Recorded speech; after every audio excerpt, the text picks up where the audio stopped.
What's up, YouTube? Y'all know who it is. Jean. Bring it over here, baby. Yeah, you thought it was over with. It's not over with, baby. The thick tongue saga continues. I took a break for a little while and took my foot off your neck, but guess what? I put it right back on there. Let's talk about it. Yesterday, you want to talk about it's the baby birthday, his first birthday, and trying to make your little subliminal post. Talking about somebody said you rented out a hospital room. Yeah, so let's get into it, sweetie.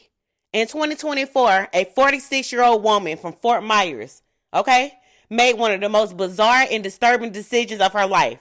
She faked a pregnancy. Yes, at almost 50 years old, she decided that the attention, sympathy, and celebration that come with motherhood were more important than truth, dignity, or mental stability.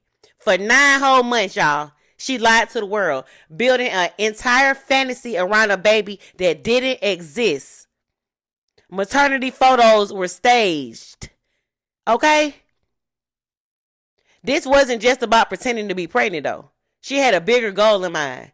She wanted somebody else's baby. Word around Fort Myers is that she had her eyes on a young woman baby, planning, manipulating, and plotting until she can claim that baby as her own. But it didn't work out like that.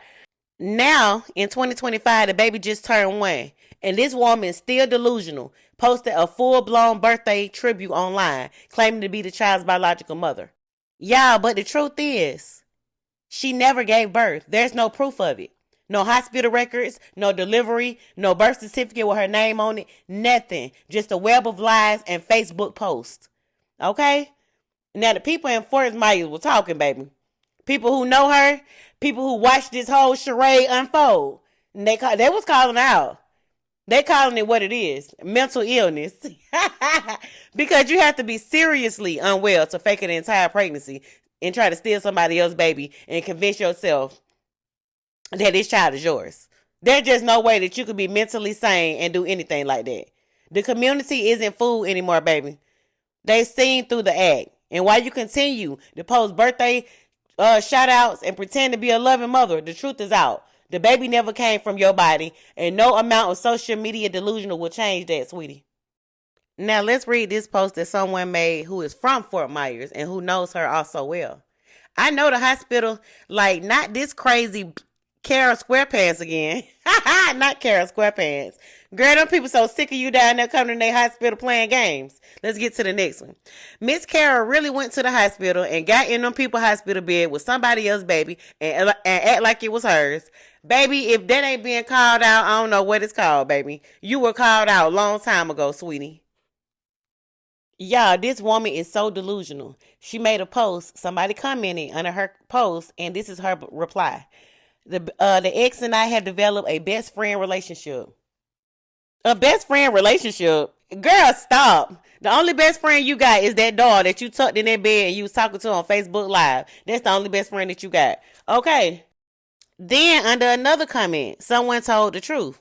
They said, lady, you judged that woman for 2 whole years. You don't like her. You only acting like you do now because the ex turned you away. So you faking it for the internet. And that part ain't nothing but the truth. You feel me? But y'all can read the rest. But let's get into her reply, y'all. She said, the ex and I breastfeed our boys at the same time every morning on FaceTime. What in the psych ward? What? Who makes stuff like that up? You sat there and typed that out and thought that was normal? That's not just weird, y'all. That's sick. That's disturbing, y'all. This is dangerous. You really crafted a whole lie just to paint this fantasy friendship? That's psychotic behavior. Ain't no sugarcoating. Everything that she do is so fake. Trying to act like she found God. Like she turning over a new leaf. No, ma'am. Because just on May 13th, you was still with the foolery. Remember this post right here that you made about me? Saying the monkey couldn't come between y'all and not even Celie from The Color Purple? Remember I'm Celie? Huh? Yeah. You told me to play at my own risk? You was throwing shots May 13th, then you turned around and you tried to rewrite the caption on this very same post. The Lord favor me, my past, present, and future. No. Don't start that bipolar behavior. Baby, we see it. It's on full display right here. So let me say this. Don't post about me and then try to backtrack because I see everything. I'm watching every post, every caption, every sneak diss. And the moment you think about throwing a shot, Just know how I'm coming. I'm not just throwing one, I'm dumping the whole clip. Yeah, Carol. The moral of the story is stop putting up fake happy birthday posts like this baby is yours. It's okay to wish somebody else's baby a happy birthday. You ain't gotta lie and act like that child came from your womb. We been clocked your teeth. We been knew that baby wasn't yours. And just so you know, every time you post, I'll be right back front row. Because one thing about it, baby, the thick tongue saga continues. So in this next clip, this is the last clip, y'all. Y'all enjoy this video of Kara explaining about her relationship with the baby. And I'll see y'all in the next video. I'm not one of those. I'm not the type to even talk to kids. I'm not the type to even be on the phone with a kid. I'm not the type to even do none of that. I talk to your mother, and if you're around your mother, I talk to you.